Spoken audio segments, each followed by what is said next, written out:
Stop what you are doing, put everything else down. What is about to happen on March 29th is not a gentle monthly lunation. It is not the kind of new moon you set an intention for and forget about by morning. What arrives on March 29th is a gate, a specific, measurable, cosmically timed gate that opens at the first degree of the first sign of the entire zodiac. And that gate stays open for exactly 48 hours. Most people will sleep right through it. Most people will feel a vague restlessness they cannot name and scroll past it towards something easier. But you are here, and what you do with the next 48 hours may determine the shape of the next 12 months of your life. This is not a coincidence. This is a continuation. The new moon on March 29th does not arrive in isolation. It arrives as the third act in a sequence that has been building since late February. The Saturn and Neptune conjunction at 0° Aries cracked the seal on a 36-year cycle.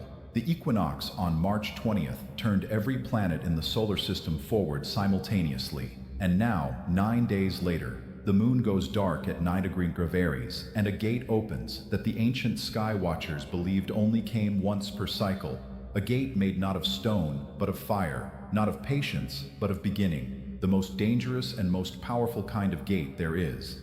In the next few minutes, you will understand 3 things that almost no one is telling you about this new moon. First, why Aries is the only sign in the zodiac where a new moon is not simply a beginning, but an ignition, and what that ignition is actually designed to burn away before it builds. Second, the specific geometry of what surrounds this lunation and why the 48-hour window it creates is amplified by forces that have not aligned like this in recent memory. And third, the precise practice for this gate, not a general intention-setting ritual, but a specific act built for this exact window, calibrated to what Aries demands, and what the gate will only honor if you enter it correctly. The clock is already running. March 29th is coming whether you are ready or not. The question is whether you will be standing at the gate when it opens, or whether you will be asleep on the wrong side of it. Let me tell you what is actually happening on March 29th, because this new moon deserves to be understood before it is used. The moon will meet the sun at 9° and 0 minutes of Aries at 6:58 in the morning Eastern Time. That degree matters. In the ancient Hellenistic tradition, the first 10 degrees of Aries were called the face of Mars, the warrior's own territory within the warrior's own sign. This is not Aries at its most diplomatic or its most patient. This is Aries at its most elemental, raw, directed, incapable of pretense. When the new moon falls in the face of Mars inside Aries, the sky is not offering you a soft reset. It is offering you a blade. And a blade is the most precise tool there is if you know what you are cutting and why. Aries is the first sign of the zodiac for a reason that goes deeper than seasonal symbolism. In the ancient understanding of the sky, the zodiac was not a circle of personality types. It was a map of becoming. Aries is where becoming begins. It is the primordial impulse, the first movement after stillness, the exhale after the longest held breath in creation. And a new moon in Aries is therefore not just the beginning of a lunar cycle. It is a beginning of a becoming. It asks not what do you want, but who are you about to become? And are you willing to leave behind who you have been in order to arrive there? The Babylonians understood this. They called the new moon in Aries the night of the first word. Before the first word, there is silence. After the first word, there is the obligation to finish the sentence. What you commit to in those 48 hours around the March 29th new moon is not simply a wish, it is a first word. And the universe, in the Babylonian understanding, is a listener that holds you to what you have spoken into the dark. Now let me show you why this particular new moon carries more weight than most. Because the lunation itself is only part of the story. What surrounds it is what makes March 29th extraordinary. Saturn is at 1° of Aries, 1 degree, standing almost on the threshold of the first sign of the zodiac, still carrying the charge of its recent conjunction with Neptune. Saturn has been here since late January, but the conjunction with Neptune in February elevated something fundamental about its presence. Saturn is not simply in Aries, it is Saturn at the beginning of a new 29-year cycle in the sign of beginnings, the great architect at the opening of a new construction project. And when the new moon at 9° of Aries activates this Saturn, what it activates is not restriction, it is structure. The backbone of whatever you begin on March 29th will carry the authority of Saturn for years to come. What you start here does not start small and then become real. It starts real. Chiron is at 24 degrees of Aries, the wounded healer, the ancient centaur who knew how to cure everyone except himself. Chiron in Aries has been asking a question for years now that most people deflect every time it rises. The question is this: what is the wound you have been treating in everyone else? Because looking at it directly in yourself is too painful.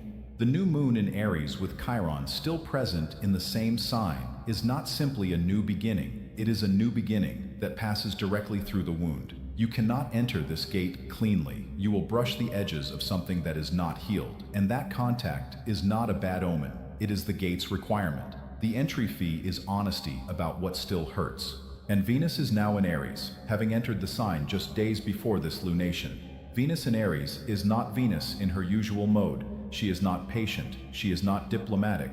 She does not wait for the other person to make the first move. Venus in Aries knows what she wants before she has fully formed the thought, and she trusts that knowing with a completeness that can look reckless from the outside, but is in fact the most pure form of desire there is.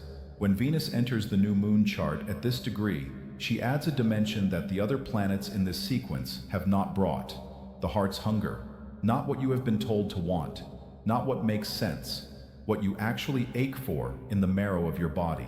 This combination, Saturn's authority, Chiron's wound, Venus's hunger, all gathered inside the first fire sign at the opening of a new year, creates a portal of a very specific kind. It is a gate for those who are willing to name the real thing, not the refined version, not the socially acceptable version. The real thing that has been living in the basement of your chest for months or years, waiting for a moment when the sky had enough fire to burn through your own reluctance. Now let me tell you what is happening in your body, because the cosmos does not deliver its messages only through dates and degrees. It sends them through sensation. And if you have been paying attention to yourself in the days approaching March 29th, you may have noticed things that have no ordinary explanation. A strange heat in your hands, not fever, not exertion, something more like electrical readiness, as though your hands already know they are about to reach for something.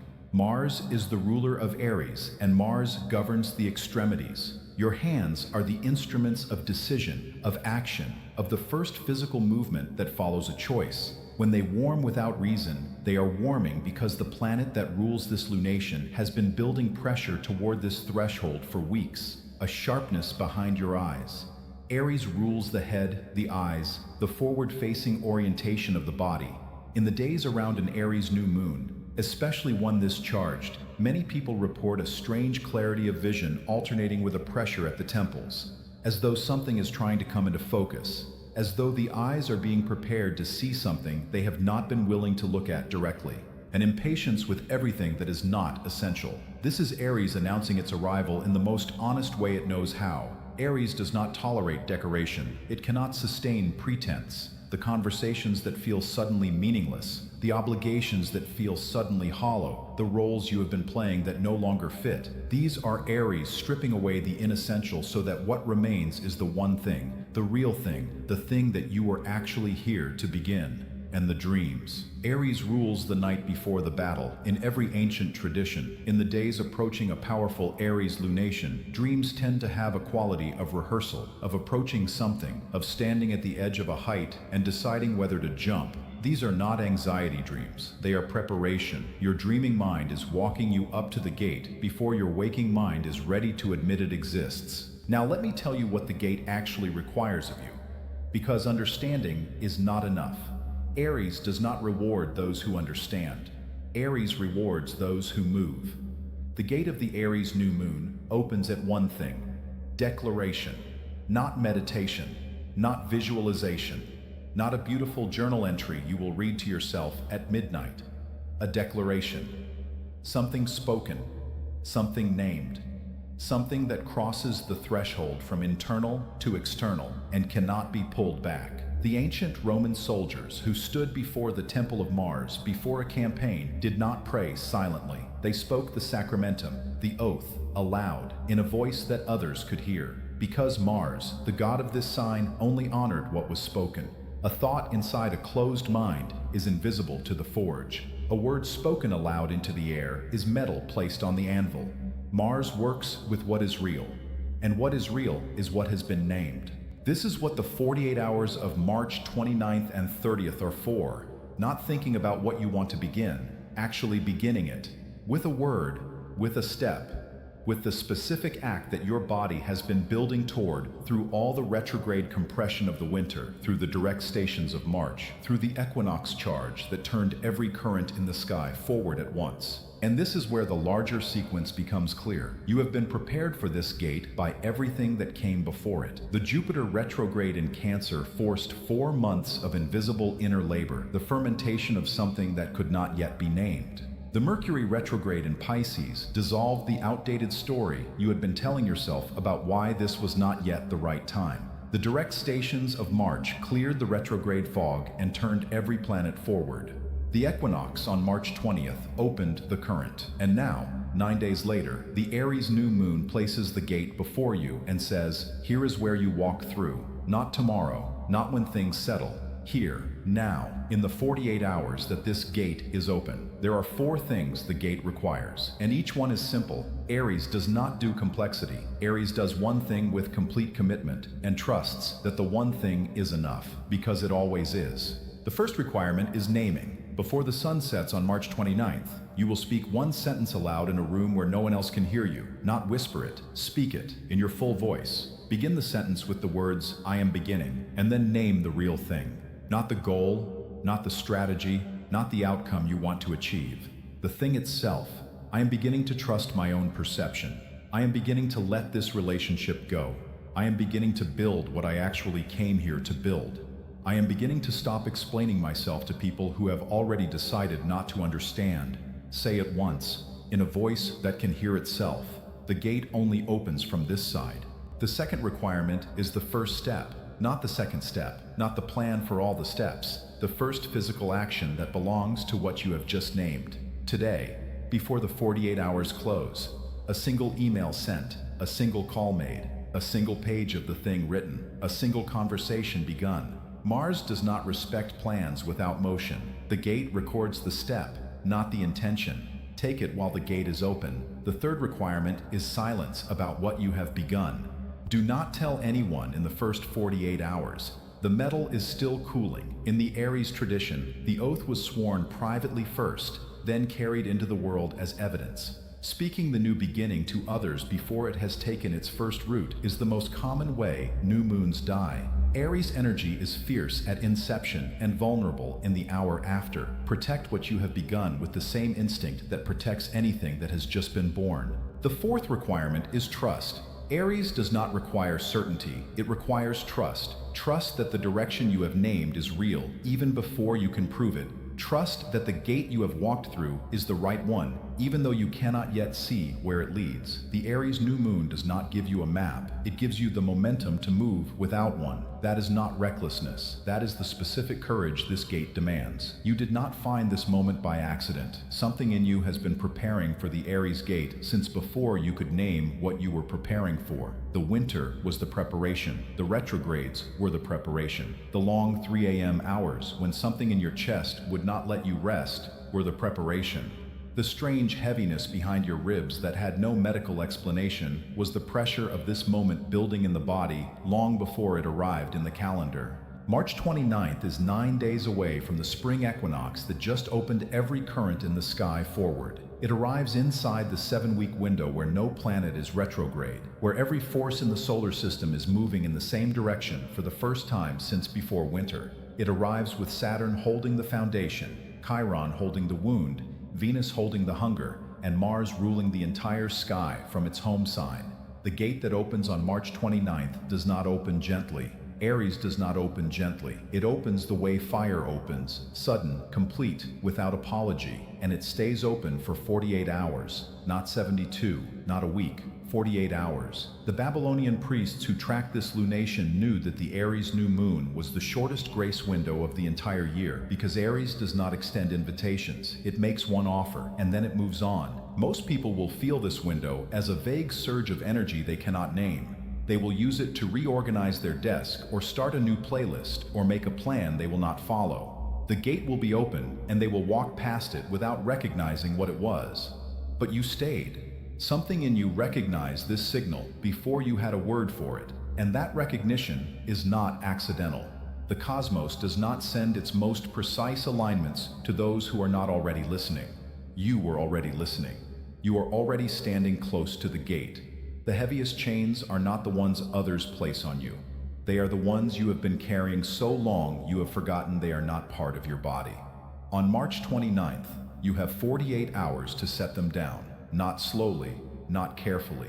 The way Aries sets things down, decisively, completely, without looking back at what is falling. The universe has spoken. The gate is opening. What comes next is in your hands. If what you just heard landed somewhere real inside you, write it in the comments, not the polished version. The one sentence that changed your breathing when you heard it.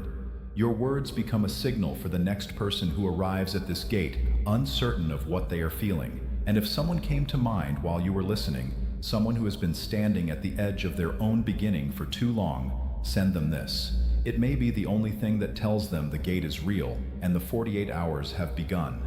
Subscribe and turn on notifications, because in the coming days, I will walk you through exactly what this Aries gate is opening into and what the next window in this sequence asks of you.